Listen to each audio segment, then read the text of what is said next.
Perdi dinheiro com ações no último mês, mas duas classes de ativo puxaram a minha carteira para cima. Você quer saber o que aconteceu com as minhas rentabilidades em junho? Assiste esse vídeo até o final. Há exatamente 28 dias da gravação deste vídeo, eu gravei um outro vídeo falando sobre onde eu, Bernardo Pascovitch, fundador do Yubi, seu buscador de investimentos gratuito, invisto meu dinheiro. Se você não assistiu esse vídeo, que foi super legal, teve um engajamento gigantesco, as pessoas mandando mensagens, comentando, vou deixar o link aqui em cima para você assistir depois que assistir esse daqui. E lá naquele vídeo eu perguntei, você acha interessante eu fazer daqui a 30 dias uma continuação do vídeo contando qual foi o desempenho da minha carteira? Todo mundo comentou que sim, que queria ver o desempenho da minha carteira, então aqui estou novamente, a pedido de vocês, para analisar como foram as rentabilidades dos meus investimentos nos últimos 28 dias. Mas antes de eu te mostrar a performance da minha carteira nos últimos 28 dias, já deixa o seu like aí no vídeo para o YouTube saber que esse conteúdo é bom, para mostrar para outras pessoas e fazendo isso você ajuda e muito o canal. Vamos então para o resultado inicial da performance da carteira nos últimos 28 dias e depois eu vou entrar ativo por ativo e eu vou te contar quem que salvou a minha carteira no mês de junho de 2019. Eu investi no dia 4 de junho R$ 1.134,47 naqueles ativos que eu mencionei no vídeo anterior e eu já deixei o link aqui também para você assistir. Hoje, dia 2 de julho, eu tenho R$ 1.170,47.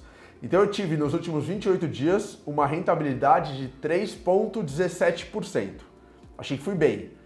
Quando eu olho para o Ibovespa teve nos últimos 28 dias uma valorização de 3,61%, o que significa que eu fiquei abaixo do Ibovespa. Quando eu olho para o CDI rendeu nos últimos 28 dias 0,47%. Então, a minha carteira nos últimos 28 dias rendeu 674,47% do CDI, ou seja, muito acima do CDI, mas rendeu 87,81% do Ibovespa. Fiquei bem acima do CDI, 674 é um resultado muito bom, mas fiquei abaixo do Ibovespa. Esses números aqui, eu estou falando tudo isso olhando aqui para o computador, esses números, eles mostram um comportamento mais de curto prazo, estou olhando só 28 dias.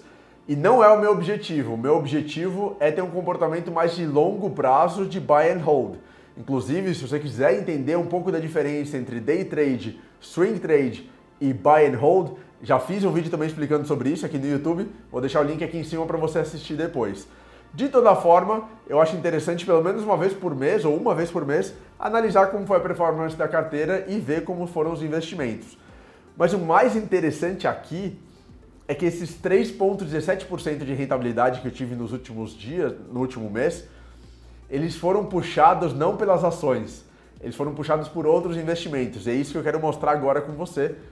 E eu vou mostrar aqui os gráficos de evolução da minha carteira e depois eu vou te contar onde que eu vou investir nesse mês de julho.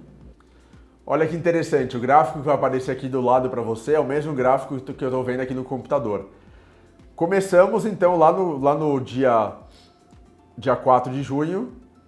E aí o verde é a minha rentabilidade, essa linha embaixo mais reta é o CDI e essa linha preta que oscila mais é o Ibovespa. Então começamos no começo do mês, a carteira estava acima do Ibovespa, o Ibovespa caiu um pouco. Depois o Ibovespa foi se recuperando. Mais ou menos a metade do mês a carteira teve uma queda de rentabilidade e depois subiu bastante. E o Ibovespa se descolou um pouco aqui no dia 25 de junho mais ou menos. Deixa eu ver quando foi que o Bovespa fechou 100 mil pontos. Bovespa 100 mil pontos, primeira vez. Dia 19 de junho, foi a primeira vez que o Ibovespa fechou. 19 de junho está bem aqui, olha. Aqui é dia 19 de junho. Desde então, foi o momento em que a minha carteira mais se descolou do Ibovespa. Mais próximo ao mês, a gente se aproximou e deu esse resultado. Eu fiquei 87% do Ibovespa na rentabilidade. Essa foi a performance no mês. Acho que foi uma performance muito boa, de novo acima do CDI. Mas o mais interessante é analisar a performance de cada investimento. Olha aqui. Vamos ver primeiro ETF. Não, vamos ver primeiro fundo imobiliário. Fundo imobiliário eu fiz 2 investimentos. Eu fiz investimento no BCFF11 e fiz investimento no XPML11. E 51% da minha carteira está em fundo imobiliário. E desses 51%, mais ou menos metade, um pouquinho menos está no BCFF11 e no XPML11. Agora eu vou te mostrar o gráfico só do desempenho dos fundos imobiliários. Olha que legal. Os fundos imobiliários eles tiveram uma performance positiva em todos os últimos 28 dias. Algum momento ficou abaixo do Ibovespa, terminou acima do Ibovespa, terminou com uma rentabilidade, eu teria que calcular, mas a rentabilidade dos fundos imobiliários, vocês estão vendo aqui acumulado, ela foi acima do Ibovespa, deixa eu calcular aqui. Olha que legal. Os meus fundos imobiliários renderam 111% do Ibovespa, ficaram acima do Ibovespa. Se eu entrar em cada um, eu vou mostrar o gráfico do XPML11. O XPML11 ficou abaixo do Ibovespa, ficou um pouquinho abaixo, esse gráfico que você está analisando. Já o BCFF11 ficou acima do Ibovespa. Então, no geral, os fundos imobiliários tiveram um desempenho próximo ao Ibovespa, um pouquinho acima. BCFF11 ficou acima, XPML11 ficou abaixo. No geral, os fundos imobiliários puxaram a minha carteira para cima. Foi uma boa opção ter 50% da carteira em fundo imobiliário. Agora a hora da verdade, as ações. 28% da minha carteira está em ações. E aí, rapaz, quando eu clico e te mostro o gráfico de desempenho das ações, olha no gráfico aqui do lado. Olha só a desvalorização que os ativos tiveram. Muita desvalorização a partir do dia 11 de junho, grande desvalorização e o Bovespa só valorizando. E depois, no final do mês, uma certa retomada desse desempenho da carteira. Ficou acima, as ações ficaram acima, ficaram no positivo, não ficaram no negativo, mas fecharam bastante abaixo do Ibovespa. Quer ver só? Fechamos 37, as ações fecharam em 37% do Ibovespa, bem abaixo. Por que aconteceu isso? E eu acho muito interessante. Se vocês analisarem, teve uma forte desvalorização a partir do dia 11 de junho. Dia 11 de junho teve uma notícia importante, que foi o seguinte: foi apresentado, o relator da reforma da Previdência apresentou uma proposta de aumentar a alíquota da contribuição social sobre o lucro líquido, que é o CCSLL, de 15% para 20%. Essa contribuição sobre o lucro líquido tem um impacto direto no lucro dos bancos e de empresas do mercado financeiro. Consequentemente, teve uma grande desvalorização de vários bancos e da B3, que também está na minha carteira.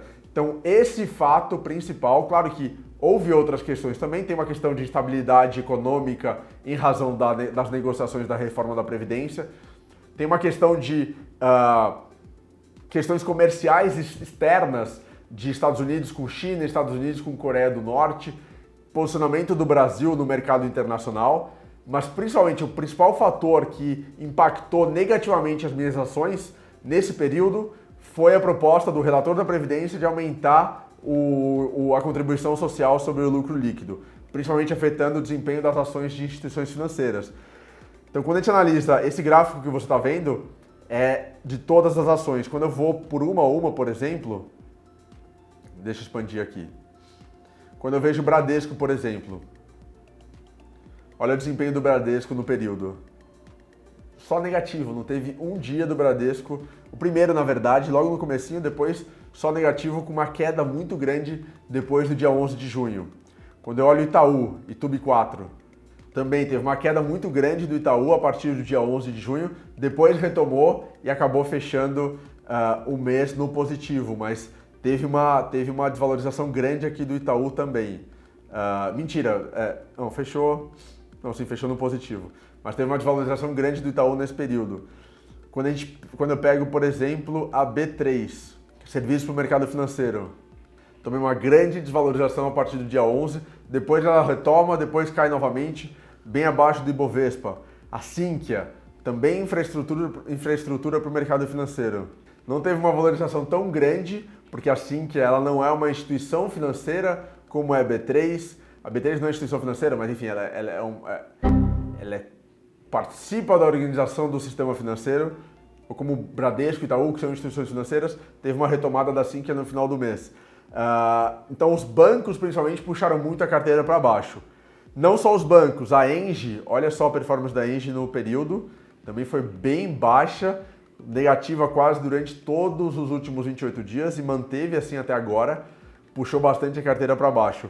Quem puxou a carteira para cima das ações para ter esse resultado, no mínimo, um pouquinho positivo que eu mostrei para vocês? Sul América.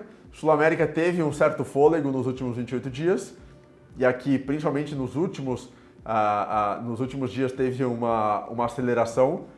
E Fleury. Fleury, você vai ver aqui, que aí, olha, Fleury ficou no positivo quase todo o período e muito acima do Ibovespa. Então, o grande responsável aqui por puxar para cima foi Fleury, apesar de eu ter pouca participação do Fleury na carteira. Tinha peso 1 só, não sei se você se lembra. De novo, assiste o vídeo anterior que eu fiz, dia 4 de junho de 2019, falando sobre a carteira. Vou deixar o link aqui de novo para você assistir. Mas as ações tiveram um grande peso para baixo da carteira do mês de junho. Estou falando muitas vezes carteira aqui, né? Vou mudar o nome. Isso é um problema? Não. Como a gente já falou, e já falei em outros momentos, o foco aqui é longo prazo. O foco aqui é buy and hold. Então, não é porque teve esse comportamento que eu tomaria uma decisão de tirar o dinheiro, de vender as ações e de comprar outras. Não é isso que eu vou fazer, eu vou manter e vou fazer outros investimentos que daqui a pouco eu falo para vocês. Mas eu queria mostrar quem foi o grande herói da carteira, do desempenho positivo, acima do CDI, né? Mais 600% acima e quase Ibovespa. O grande responsável se chama ETF. E qual ETF? Tem um ETF só que eu fiz. Olha aqui que eu vou mostrar. Olha aqui que bonito. Olha como ele ficou acima do Ibovespa em todo o período. Na verdade, ele rendeu... Deixa eu ver aqui. Nossa, ele rendeu bastante. Ele rendeu 157% do Ibovespa, o ETF que eu fiz. E ele rendeu... Caramba! 1.395% do CDI. Qual é esse ETF? É o nosso amigo IVVB11. É o ETF que replica o desempenho do S&P 500, que é o principal indicador, o principal índice da Bolsa Americana. Tem mais de 500 empresas americanas que compõem esse índice. Por que eu achei muito interessante? O meu ETF na carteira tem um peso de... Ele corresponde a 21% dos investimentos feitos nesse período. E esses 21% puxaram bastante para cima e fizeram com que a gente encostasse bem no Ibovespa. Tanto os fundos imobiliários, que puxaram para cima, tem 51% dos investimentos em fundos imobiliários, 21% nos ETFs e em ações 28%. O IVVB11 puxou muito para cima e puxou de uma forma super interessante. Por quê?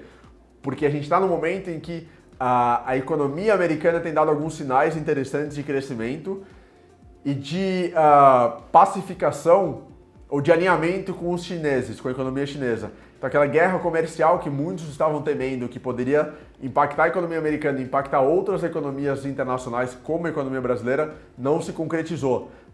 Tem tido um alinhamento entre os Estados Unidos e a China, primeiro ponto.